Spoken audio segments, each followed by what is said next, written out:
I love doing these episodes when we have special guests.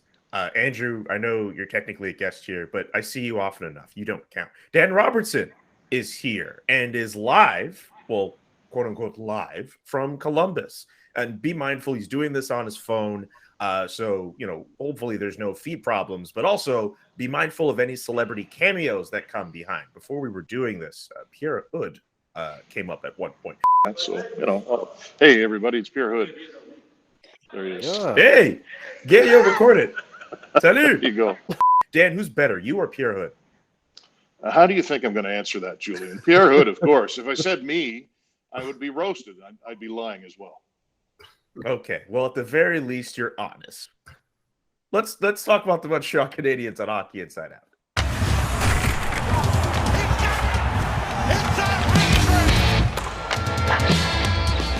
I'm Julian McKenzie, alongside this week's set of panelists. Rick Green, Stanley Cup champion. He's the only regular that's on this week. Andrew Berkshire, who occasionally writes for the Montreal Gazette and also hosts the Game Over show with the SDPN network. Hi, again. And of course, Dan Robertson, your voice of the Montreal Canadiens, tapping in special guest. Dan, thank you so much for doing this, and thank you so much for taking time out of your very busy schedule to hang out with us. Oh, my pleasure. If my phone starts to get a little shaky, my tripod is my left arm, so we'll see how that works out. But it's fun being on with you guys. Hey, I appreciate that. And hey, the workout that your arm will be getting off of this, it will be worth it. I promise you. Let's look back at the Montreal Canadiens' last game against the Winnipeg Jets. So depending on when this comes out, we're going to go off that game here. They did lose to the Winnipeg Jets on the Monday. The Jets are still trying to just recoup whatever faint playoff hopes they had. They needed that game a little bit more than the Montreal Canadiens. But Samuel Montembeault, he didn't necessarily look all that bad in that game. He actually hasn't looked all that bad pretty much since the new year. He started off pretty rough, had a save percentage, I think, under 890. It's been a little over 900 since. Rick, I'd like to start with you, even though we are talking about a goaltender and not a defenseman. What were your takeaways of Sam Montembeault's performance against the Winnipeg Jets earlier this week, and just his first half of his second half of the year so far? Well, I think, excuse me, I think you have to give him full credit for, how he's responded. Like we touched on before, the kid had a tough time when he first got his opportunity to play. He was in, he got pulled, he was in, he got pulled. So he was kind of, confused as far as, how long am I going to play in this game? But I think he's responded really well and taken full advantage of his opportunity. You look at the game against Winnipeg, he made some great saves, timely saves to give his team a chance to win. The big question mark is he's, played 59 games in the NHL, 25 years old. What kind of consistency are we going to see with this guy moving forward? And is he able to play and make the key saves that he did from, previous games? And that's a big challenge. We all know that goaltending is one of the toughest positions, and you're as good as your last save. And, I think he's a really nice kid. He's well liked. And, he wants it bad. So hopefully he's going to progress in a good way and allow him a chance to develop and, get a chance to be a player in the NHL. Dan, what do you think? Well, he made at least 4, if not 5, brilliant saves going from right to left. And so that was probably, the savior for the Canadiens, the reason they didn't lose 7-2. Instead of 4-2. I like the way he's improved this year. I mean, when he first showed up, rebound control was a problem. He talked about how Eric Ramon, the goalie coach, has taught him to be not to go so far out of his crease, just to kind of back up a little bit, and it's helped him with tip shots and that sort of thing. I would like to have had seen more of him down the stretch. They kept going with Jake Allen, and obviously that gave them the best chance to win, but I thought maybe it would be fun to see them go one in, one out sort of thing. And now with Allen hurt, we'll see more of him, and it all depends how much, or if and when Carey Price comes back, how much more we'll see of Sam. But I think overall it's a good story, right? This guy, what is he, the third or arguably fourth string goaltender coming into the season when we were wondering what would happen with Primo. But I think he's a lot better now than his first 5 or 6 games. So it's been a lot of progress for Sam Montembeault this year, I think. Yeah, it's been a really strong stretch for him. And I think people forget that when he was playing in January, he was playing injured. I think into February as well, right before Ducharme was dismissed. Sam Montembeault was not 100%. You know, they had Caden Primo starting games, even though he had no confidence whatsoever. Even Michael McNiven getting into a game where he was injured as well. The Canadians were down to one healthy goaltender, and that goalie had no confidence. So Montembeault's had a rough go this year. It's not like the Canadians are great defensively. And I thought the Jets game might have been one of his best games this year. I know he's pretty excellent games, but just the economy of movement that he showed in that game was really astounding considering where he was at the start of the year. There has been an ascension, but as Rick mentioned, the consistency is not there. So what are you looking at? Are you looking at a guy who at 25, 26 years old has the potential to be a starting goaltender? Probably not, but he's a guy who could be a backup. He could be a backup here or on another team. Maybe even if he gets really great development over the next year or so, he could be like a 1B. But as a potential replacement for Allen or Price, I think it's not in the cards. So you don't feel. So imagine you're Kent Hughes for a second, and you're considering the goaltending options that you have, because you'll have Carey Price, obviously, depending on whatever games he gets in this year. You'll just have the contract, and you'd have Jake Allen and Sam Montembeault. Like, what's the future for Montembeault? Do you keep him over Allen? Do you say you know what, man, like just let him go somewhere else, try to see what piece you can get for him? Like, what's the future for Montembeault, this organization, in your eyes, if it were up to you? And then we can throw that out to everyone else as well. Yeah, I think that just highly depends on what they plan on doing with Price, right? Like if Price comes back and he's 80% of what he was in the playoffs last year for the next couple of years, the Canadians are probably just going to keep him around and play out the rest of that contract and hope that he can maintain that level when they are able to boost this team back into competitive territory, hopefully within the rest of that contract. But if Price comes back and decides, well, you know what, I came back, but I can't really play up to my standard, I'm going to retire, or he comes back and decides he doesn't want to be part of a rebuild and they have to figure out a way to move him, then you can't really move Sam Montembeault because nobody else in the organization has proved they can play in the NHL. You know, and Jake Allen is a guy that I thought that they were going to try to trade him at the trade deadline just because I think that you could get a king's ransom for him with how he's played this year and also the leadership that he provides. But if Carey Price can't go, I think Jake Allen is almost like, I know goalies can't be captains, but he's almost the captain of the team. Like he's provided so much confidence and calm stability throughout the season when he's been in the lineup. I don't know if you can move that right away. Dan, what do you think of that? Well, like Andrew said, so much, and we all know this, so much depends on Carey Price. So much of everything depends on Carey Price and his status and if he's back and that sort of thing. I think Sam has proven that, you know, he's more ready for the National Hockey League right now than Caden Primo is. So if Price isn't ready to go, it would, like, is he a good number two goaltender on a contending team? That remains to be seen. I would say right now, probably not.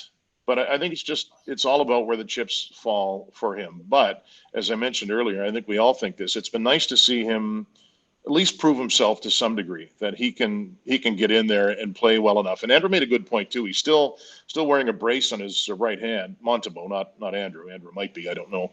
But that's the injury that's plagued him all year long. So there were times where he was fighting through a lot, seemingly like everybody else on the roster. But you know, it's just that trickle down effect from Price going into next year. It's unmistakable, and we'll see where they go from there. I mean, with 9 games left, I would love to see this kid get every opportunity to play as many games as possible. And obviously, you know, you can't judge the potential of a goalie in such a short period of time, but you can get a real good idea on, you know, how he handles himself. And you know, he's young as far as, you know, experience goes. So let's see what the kid can do and, you know, add things up at the end of his games played and you know, see if they can fit him in if he's deserving. Okay. All right. Some pretty good observations on the state of the goal. Actually, you know what? I have one final question with regards to goaltending. And I know I'm just kind of freewheeling a little bit. It's not something I specifically asked in the questions, but it's something that comes to mind. So we know Carey Price doing everything that he can to put himself back in the lineup, right? With the amount of games that are left between now and the end of this month, it's a great story, I think, for him to come back and put himself in a position where he can be back. But is whatever games he's going to get, is that going to tell us enough about whether or not he's healthy and truly ready to play? And if the Canadians somehow want to move on from him with his blessing, is that going to be able to tell us enough that, he's worth taking a chance on if you're an opposing GM and you're thinking of acquiring goaltending? And of course, if Carey Price waives that NMC. I don't know if it tells everyone enough. Oh, sorry. Okay, go for that, Dan. Go for that. Go for that, Dan. Nope. Okay, sorry. I would say it's not. So if it's 9 games left and he plays 4 of them, if you're an opposing GM on another team, you say, well, okay, he played those 4 games, didn't show any ill effects, he's not hurt, I'm going to go get him. I mean, it's all they have left, obviously, so there can't be a bigger sample size, but I don't think it's enough to prove anything health-wise for Price. Okay. What about you, Andrew? The person that he's going to be able to prove something to is himself. Yeah. Right? I think that's what it comes down to. I know that Carey Price is so heavily valued around the league as a player and a person. So if he says, all right, I'm good, I'm 100% healthy, I can play, then maybe there's some level of value for him across the league. But in terms of what we can evaluate as fans or media, not much. Like if he comes in and gets lit up, we don't know if that means that he's going to get lit up next year or if he's done. It could be that the Canadiens' defense is bad and he hasn't played in almost a year. And the defense is not they've parted with a bunch of pieces ahead of the trade deadline, and Justin Barron isn't even going to be available to play for them. The defense right now is a big question mark. And and that being said, with such few games left, like Dan touched on too, I mean, I don't think he give a real fair evaluation of where Price is health-wise and conditioning wise in such a short term. So this year, basically for him, to me, I see it as being kind of written off for him. So it would be too tough a decision to come down to such a short period of time and saying that he's ready to go, he's not ready to go. So it's going to be interesting, as the time moves forward here to see where Carey Price is and what's he all about. Interesting summer. Okay, and now that concludes our State of the Union when it comes to goaltending with the Montreal Canadiens. Any other thoughts on the game they had before Monday against the Toronto Maple Leafs? It seems as if they've had some pretty interesting and entertaining games throughout the season. Even though the Toronto Maple Leafs are supposed to be this playoff team, this is supposed to be the best Leafs team they've ever had. Austin Matthews has 51-50, and everyone's losing their minds over whether that's official or not. The Canadiens still hung in close against them on Saturday, and Martin St. Louis had a chance to beat the Toronto Maple Leafs for like a third time as head coach in such a short time as interim head coach. But alas, it did not happen. Any thoughts? We'll start with you, Dan, on that Canadiens loss to the Toronto Maple Leafs over the weekend. Well, I thought when Matthews scored his second goal on Montembeault's first shot against that it might get away from them. And I like the way the Canadiens fought back after that. And I like the way Montembeault played as well. So for whatever reason, I mean, the Canadiens didn't have the Leafs number this year. The last time they played, they outshot Montreal, I think 51-18 or 19, and the Canadiens still won. But I do like what we saw from the Canadiens because we've seen that a lot from them this year, right? We think they shouldn't be able to get back into a game. They're down 3-0, 3-1, whatever. But they're able to fight back, and I think that's been a hallmark, albeit in a short time frame of what Martin St. Louis' team is doing for him so far this year. I'm with Dan on that. I think that the Canadiens kept with it, even though it looked like they weren't going to after that Matthews goal. And Montembeault maybe shouldn't have allowed the first goal. It was a little bit weak, but it's still Austin Matthews, and he rallied after that.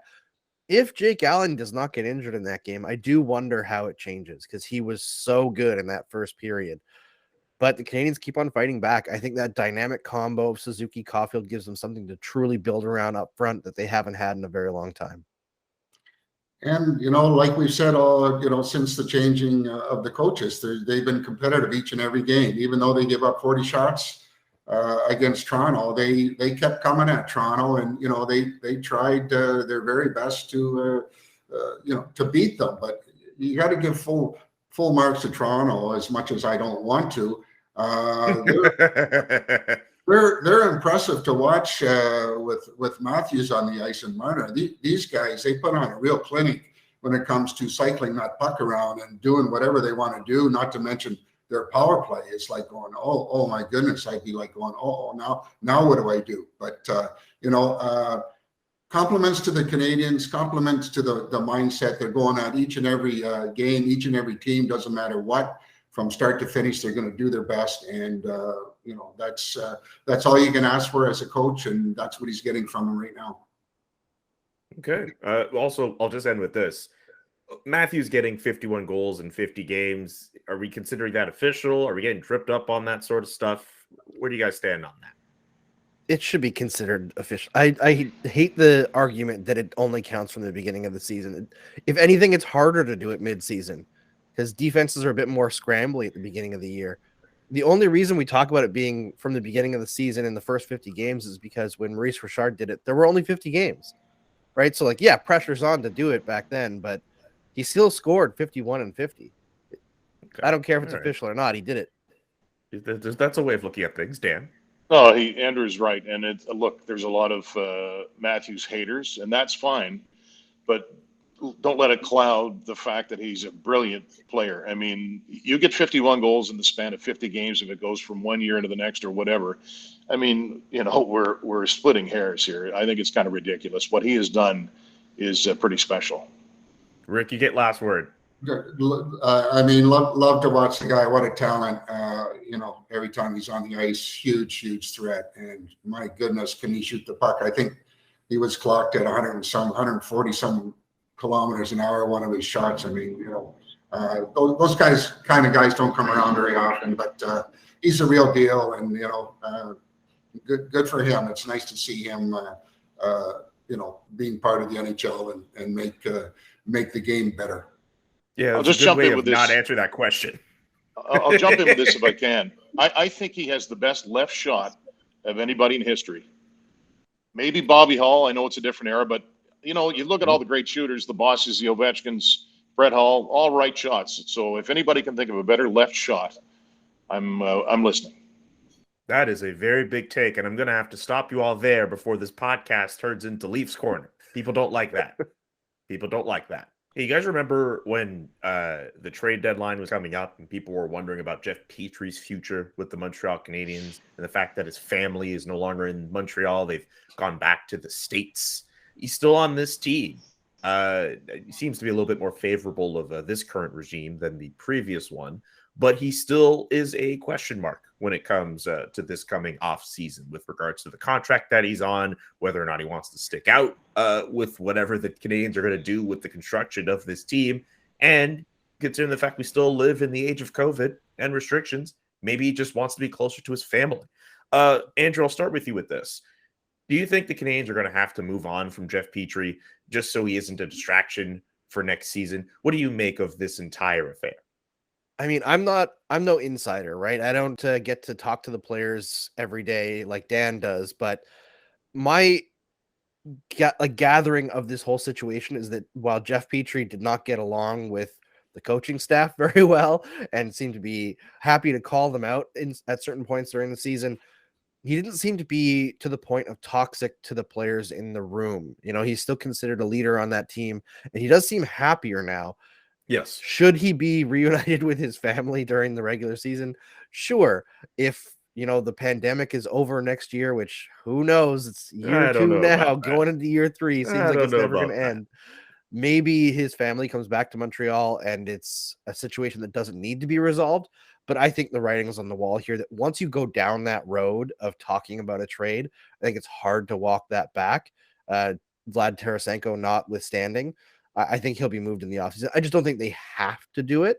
I don't think the Hughes and Gorton administration is actually under that much pressure. With most of their players who are signed with term, they can kind of build them up and trade them when they need to, because they don't necessarily need to be good next season. They just need to be doing what they're doing now, which is be competitive every night. Avoid what happened at the end of the Ducharme time there, where it was not an NHL team. They were not competing in a way that an NHL team has to compete. And when you're having people pay for games, that you can't be losing 7-1 every game. And I think, no matter who the player is, any player that asks to be traded, I think that, ultimately you're going to have to move that out of the dressing room. You don't want to have any negativity. Not to say that he's that type of person, but the mindset is he is fixed in his mind that he'd like to move somewhere else. Everybody else knows that, and I think it would be in the best interest of the whole group, himself and the whole group, for him to change locations. Easier said than done, making that kind of money that he's making, but I don't think it's a healthy situation to have a guy that has publicly said, you know, I don't really want to be part of this this organization anymore. So you got to find as management a way to accommodate him and you know, turn the page and you know, try and make your team better by moving him out. It's an interesting situation. I should say, when we checked into the hotel, I'm in Columbus right now on Tuesday. You know, the players go in first, we come in afterward, and Jeff's wife and his boys were there. So it's the first time they saw each other since the All-Star break. So it was a pretty nice moment, and it kind of, you know, puts a human touch to it. So having said that, I expect that he'll play well in Columbus tonight, because it's, when you don't see your family for a long time and you finally do, it's a pretty good thing. I don't think any of us think that Jeff Petry's a malcontent. He's a pretty quiet guy. So I don't think if he were here next year, it would be a distraction. But I think the fact that already Jeff Gorton's been honest about it. I'm sorry, Kent Hughes has been honest about it. They both have, that they're going to trade him if they can find the right return. I think it's going to happen. Now, what that return would be, obviously it would have been better if after the coaching change, Jeff had played really well. That hasn't happened. Injury's been a part of it too. I guess it's up to other GMs to try to figure out what he has left in the tank, but I don't think he'll be here when training camp starts in September. Okay, that's some pretty interesting. Look at that, the insight on Jeff Petry getting to be with his family. That's actually really nice. Thank you for that, because that's really nice. The boys, you know, I guess it's 3 boys. It's just so funny. They're just running around like mad kids, you know. And Dad's here, and then one of them got distracted and ran over to the other side of the hotel, and it's just reminded me of being a parent of a couple of young kids. But it really was sweet. Oh, geez. I think everyone here, aside from me, is a parent of a couple of young kids, actually. So I don't know that feeling, but I imagine it is very nice. Anyway, let's get to the final question of Hockey Inside Out for this week. It's time to talk about who could be the captain of this Montreal Canadiens team. Seen a lot of people drum up support for Joel Edmundson in recent weeks. A lot of people are already looking to the future and thinking, hey, is Nick Suzuki already captain material? Rick, who do you think should be the next captain of the Montreal Canadiens? Well, with no surprise, you know, you got to go with the smart guys on the team in a defenseman, Joel Edmundson. No surprise. You know, to me, he strikes me as a silent leader. You know, a guy that's well respected, a guy that sticks up for his group, good with the guys on and off the ice, and you know, he's a guy that shows up each and every night and does his thing.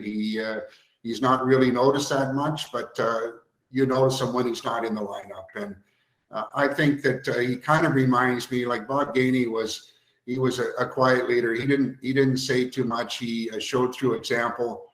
When push came to shove, he would step in and, you know, make his 2 cents worth known. And Joel Edmundson, I think, would be my pick as a kind of guy to fill that void right now. Okay, Dan, your pick. I'm going to say Nick Suzuki, and I think Edmundson right now is kind of the de facto captain. He does a lot of little things. When Jordan Harris joined the team in Florida, he and Christian Dvorak took him for sushi. I know that doesn't mean you should have a C pasted on your jersey right away, but you get the point. He's very important in the room, and I know that before he came back this season, Don Ducharme was saying 2 players. He said, we really miss Byron, and we really miss Edmundson, not just for his play on the ice, but his work in the room. The only reason I wouldn't say Edmundson, I don't know how much longer he'll be here. Does he have 2 years after this on his contract? Okay. So Nick has 8 years after this on his contract, right? So I think we all, if Edmundson leaves after 2 years, I think it would be Suzuki then. So I think the only reason I'm hesitant to say Suzuki is new big contract and the captaincy, a lot of pressure on a kid, but I think he could handle it. So I think it will be Nick Suzuki.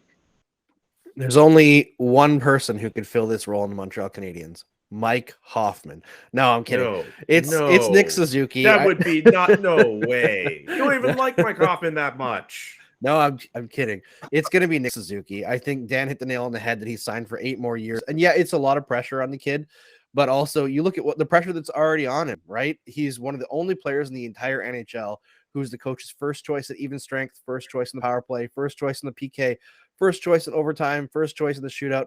No matter what the situation is, the coach is tapping Nick Suzuki on the back and saying, let's go, kid.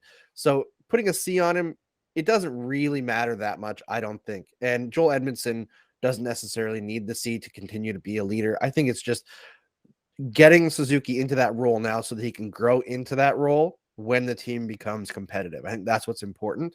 And Joel Edmundson can be part of how Suzuki grows into that leadership role. But I think Joel Edmundson, 2 years left, he might not play that final year in Montreal either. He's a guy that they can probably get a lot for when they put him on the trade market, because eventually even the players who are signed to term with the Montreal Canadiens who are on like the back half of their career are going to be moved out as the team goes to more of a youth movement.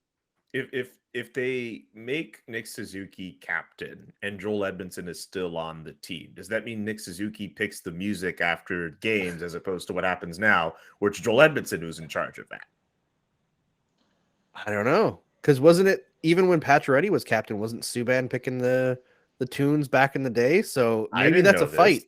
I don't know. I think even at one point, I forget who said it. I think maybe it was last year, or at some point there was a point where Edmundson wasn't there and Nick Suzuki was in fact picking the music at one point. I forget who says that, but I'll say this for Joel Edmundson in all seriousness, it would make sense to have him as a stopgap captain, just as a transitional guy getting to Nick Suzuki. I don't necessarily think he needs all that added pressure going into a new contract for next season. He already has the situation he has being at center, essentially being the 1C and not having other guys insulate him. But he is trying his best to adapt to the new defensive assignments, and he's having himself a really good year, and everyone's expecting him to be better. So I think you could still make it a little easier on him by not giving him the C right away. And I just think it makes sense to give a guy like Joel Edmundson, the captain, a guy who a lot of people but a lot of people just respected almost from the get-go since he joined the organization. And even what the fact that what impressed me the most about him is the fact he was not around this team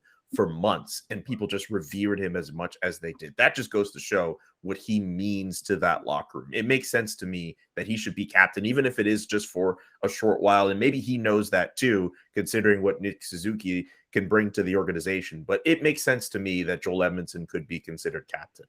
Well, here's a dark horse candidate, and I'll throw this to Dan because he knows more than us about the day-to-day, but I think there's a big perception among the fans that Josh Anderson is a really big leader in that room and trying to lead by example, but I think the consistency offensively isn't there for him, but at the same time, he's one of the only guys who really brought it in the first half of the season.